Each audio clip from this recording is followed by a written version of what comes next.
Good morning everyone, তোমরা সবাই কেমন আছো? আশা করছি তোমরা সবাই ভালো আছো আর আমিও ভালো আছি। তো নতুন একটা ভিডিওতে তোমাদের সকলকে জানাই ওয়েলকাম। তো আজকে জানোই মানডে, আর সময় এখন ঘড়িতে রাইট 9টা বেজে গেছে। তো আমি ঘর ঝাড়ু দিয়ে বিছানা উঠিয়ে সমস্ত কাজ করে তারপর তোমাদের সামনে আসলাম। মানে সব কাজ শেষ হয়নি, বাসি কাজটা শেষ করে তারপরে যে এখন মেয়েকে খাওয়াবো, রেডি করাবো, আমি রেডি হবো, তারপরে স্কুলে যেতে হবে। তো ভিডিওটি দেখতে থাকো, ঠিক আছে?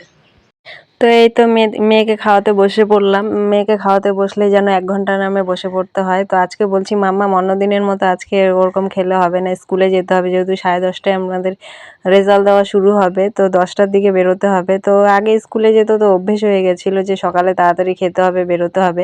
তো বাচ্চা মানুষ জানে, অনেক দিন থেকে বাড়িতে আছে, তো অভ্যেসটা ছেড়ে গেছে। ও ভাবছে রোজের মতো দেরি করে খেলেই চলবে।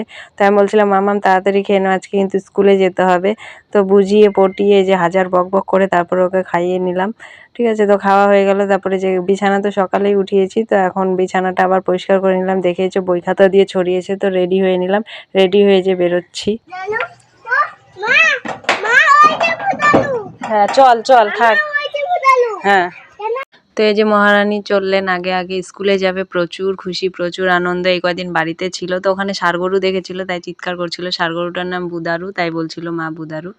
তো এই যে বেরিয়ে পড়লাম। মেয়ে তো খুব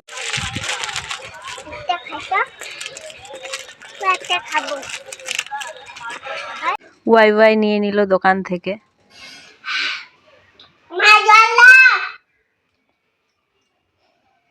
তুমি এসেছো? হ্যাঁ। কেমন নাম্বার পেয়েছো? ভালো। ওই যে 50 নাম্বার। 50 নাম্বার? 50 নাম্বার পেয়েছে। পড়াশোনা দেখো। দেখো আমি লঙ্কার গুঁড়া খাইছি। ওর রেজাল্ট, ওর কোনো মাথা ব্যথা আছে? ও লঙ্কার গুঁড়ো নিয়ে ব্যস্ত। স্কুলে নিয়ে যাব। ঠিক আছে, যখন স্কুল খুলবে তখন যাব। তো এই দেখো পুরোনো ব্যাগটা রিজেক্ট করে দিল। এটা নতুন ছোটোবেলার ব্যাগটা, নতুনই, বেশি দিন ইউজ করেনি। তো নতুন এটা এখন নিয়ে যাবে। ও দিন দিন ছোট হচ্ছে, বড় হচ্ছে না। বলছে মাম্মা আমি এই ব্যাগটা নিয়ে স্কুলে যাবো। আমি বলছি ঠিক আছে, তুই তাতেই খুশি থাক, না বললেই জেদ করবে এখন। তো তারপরে যে জামা কাপড় মেলে দিয়েছি, মানে মেলে দিয়েছি কি কেচেছি স্কুল থেকে এসে। কি করো তুমি? হ্যাঁ, এখানে একটা প্যান্ট, ওখানে একটা সোয়েটার, কি করছো? অবস্থা করেছো ঘরের, হাসলে হবে। দেখো কি করেছে। এই দেখো, টেডিকে স্কুল ড্রেস পরিয়ে রেখেছে, তোমরা কোনোদিন দেখেছো? দেখো, এখন দেখে নাও। কি বলবো আর, বেলটা হয় না। টেডিটা তো মোটু সোটু, ওর মতো কি পাতলা? হাসিস আবার, তোর ড্রেস ওর হয়? তাড়াতাড়ি সব গোছাও। কিসের ম্যাম? আমি ম্যাম? তাড়াতাড়ি তাড়াতাড়ি ঝটাপট। এই যে একটা খাতা, তাড়াতাড়ি পেন্সিল রাবার সব উঠাও তাড়াতাড়ি। যেমন নোংরা করবা, নিজের বই খাতা নিজে পরিষ্কার করবা, গোছাবা, ঠিক আছে? মনে থাকবে? মুখ দিয়ে বলো।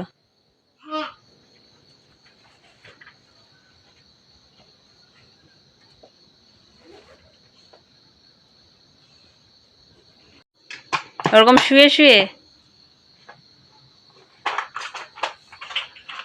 দেখি মুখটা, দেখি পচা মুখটা। এত যে দুষ্টুমি করিস, তোকে দেখে মনে হয়? দেখি মুখটা, দেখি। ও দুষ্টুমি করছো তাই লজ্জা?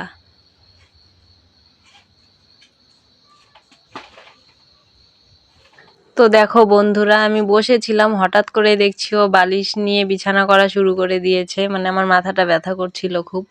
তো আমি বলি ঠিক আছে তাহলে ভিডিও করি, দেখি তো কিভাবে বিছানাটা করে। আমি কিন্তু ওকে বলিনি যে তুই বিছানা কর, কারণ আমি কোনোদিনও ওকে কোনো কাজের কথা বলি না, কারণ ও এখন অনেকটাই ছোট। তো ঠিক আছে, তা দেখো কোল বালিশটাকে বাইরিয়ে বাইরিয়ে কি অবস্থা করছে, জানি না ও কি করছে। ভারী প্রচুর, নিতে পারছে না। বালিশ নেয় ঠিক আছে, ওর ওয়েট আর কোল বালিশের ওয়েট, ওর থেকে কোল বালিশেরই ওয়েট বেশি। তো নিতে পারছে না, বারবার পড়ে যাচ্ছে, কি করছে না করছে, হোঁচট খাচ্ছে। আমার তো খুব হাসি পাচ্ছিল, আমি বসে বসে শুধু দেখছি আর হাসছি। আর ও বলছে মাম্মাম ভিডিও করো ভিডিও করো, তো সেজন্য করছি। আর ভাবলাম তোমাদের সঙ্গে শেয়ার করি, দেখি আমার ছোট্ট সোনা মাম্মামটা কীভাবে বিছানা করে। আমি সেটা তোমাদের সঙ্গেও শেয়ার করলাম আর আমিও দেখলাম বসে বসে, ঠিক আছে। তো সেজন্য ভিডিও করছি, তো দেখি কিভাবে কি বিছানা করে। আর এই লেপটার জানো না এত ওয়েট, এত ভারী, সকালবেলা যখন উঠাই তখন তোমরা আশা করি বুঝতেই পারো যে লেপটার ওয়েট কত, প্রচুর ভারী লেপটা। তো দেখো কিভাবে কি করছে, দেখো খালি, তাও হাসি মুখে করছে, ঠিক আছে। তো এত ওয়েট, লেপটাকে টান করবে, ছড়াবে, কিভাবে কি করবে আমি কিচ্ছু জানি না। কিন্তু লাস্টে দেখলাম না, ফাইনালি ও পারলো, পড়ে যাচ্ছিল। আমি কিন্তু উঠালে উঠাতে পারতাম ওকে, বা লেপটা আমি খুলে দিতে পারতাম। আমি দেখছি না কিভাবে করে, আমি দেখি করুক ও। ও বেশ মজা নিয়ে আনন্দ নিয়ে করছিল। লাস্টে আমাকে জিজ্ঞেস করছে মাম্মাম হয়ে গেছে দেখো তো, ঠিক হয়েছে, সব ঠিক হয়েছে, এটা ঠিক হয়েছে, ওটা ঠিক হয়েছে। আমি বলছি হ্যাঁ সব ঠিক আছে, এবার শুয়ে পড়ো। তো ও নিজেই শোবে, জানে যে আমি বিছানা করে শুতে একটু দেরি হবে। তো এখন তো ঘুমোবো না, তো ও শোবে, ওর টাইম হয়ে গেছে যেহেতু। তো ও ভাবছে যে তাহলে বিছানাটা করে নিই, মাম্মাম তাহলে তাড়াতাড়ি আমাকে নিয়ে শুয়ে পড়বে। তো সেজন্য তারপরে একটু মানে এই সময়টায় বাবা এসেছিল, তো বাবাকে বলছিল দাদা আমি ভাপা খাবো, দাদা আমি ভাপা খাবো। তো বাবা হাটে গিয়েছিল বললাম ভিডিও শেষে। তো বাজারে গিয়েছিল, তো বাজার থেকে ভাপা নিয়ে এসছে, কিন্তু বেচারি খেতে পারলো না, ঘুমিয়ে পড়েছে। ওর ঘুমের নেশা হয়েছে জন্য এই যে নিজে একাই বিছানা করছে, তো ঘুমিয়ে পড়েছে। তারপরে বাবা ভাপা এনে দিল, তো ভাপাটা ওখানে রেখে দিয়েছি। তো একবার ভাবলাম ডাকবো, আবার হচ্ছে এত কাঁচা ঘুমে ডেকে উঠাবো, তো ভাপাটা পড়ে আছে, জানি না কি করব। তো গুড ইভিনিং ফ্রেন্ডস। তো দেখতেই পেলে মেয়ে বিছানা করলো, যেহেতু আমার শরীরটা ভালো লাগছে না, মাথাটা ব্যথা করছে। আজ পর্যন্ত মেয়েকে দিয়ে আমি সেরকম কোনো কাজ করাইনি, আর আজকেও বলিনি করতেও, যেহেতু দেখছে যে মাম্মার শরীরটা ভালো না, মাথা হেলিয়ে শুয়েছিলাম। তো সেজন্য দেখছি একা একাই বিছানা করছে, তাই সেটা তোমাদের সঙ্গে শেয়ার না করে পারলাম না, তাই ভিডিও করলাম যে দেখি পাকুনি বুড়িটা কি করে, বড় হয়ে গেছে অনেক। দেখছে মাম্মার শরীর ভালো না, তো বিছানাটা করি, কি মাথায় এসছে ওর জানি না আমি।